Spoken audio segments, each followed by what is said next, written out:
Hello mga beshi, dahil painit na nga po ng painit, samahan nyo nga po kami bumili ng aircon. Dito nga kami tumingin sa may Mega Saver. Bale yung mga aircon nga nila nasa 3rd floor. Kaya naman umakyat nga ang mga beshi nyo. Habang pakyat nga po kami dito, nagniningning nga po yung mga mata ko. Ang dami po kasing appliances sa magaganda. Nababagay nga sa bahay namin. Uy, sana all bagay.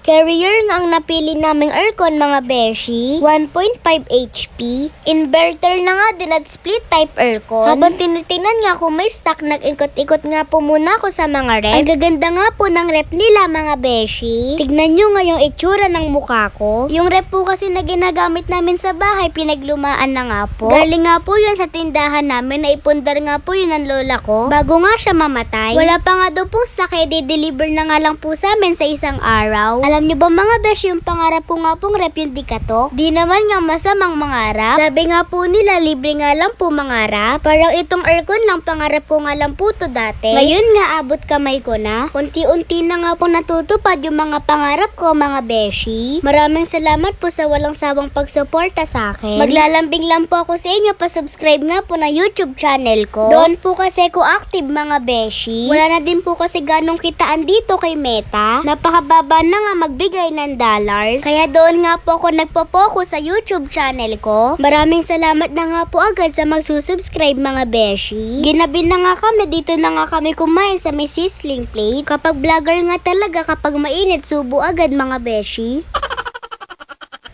Tara, kain po tayo mga beshi. Thank you po Lord sa lahat ng blessings. Pagkatapos nga po namin kumain, dun nga po kami dumiretso sa mga pinsan ni Mama. Konting kwentuhan nga lang, tapos nagkayayaan sa 7-Eleven. Ililibre nga daw po kami ni Tita Jeng. Thank you po. Para matikman nga daw po namin yung sahod niya. Anong lasa? Di lasang isa pa. Ang sarap talaga kapag libre mga beshi. Sana all. Ito nga kinukuha kong Slurpee kay Mama nga to. Ipinilit pa nga din namin kahit hindi pa matigas. Ito naman binili ko, parang mogo-mogo. Ang sarap nga ng lasa. Tingnan mo.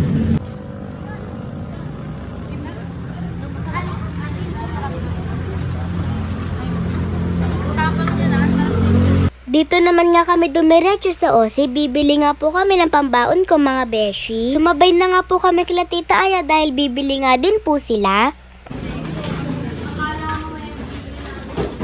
Gala bibiling lahat ng paninda ng oso. Dami hati tayo dyan.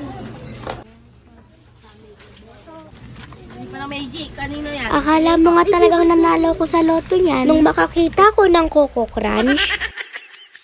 Bumili na nga din po ako ng prize para mamaya meron kaming midnight snack. Doon na nga din kasi kami matutulog. Yun lang, salamat sa panonood. Bye-bye mga beshi.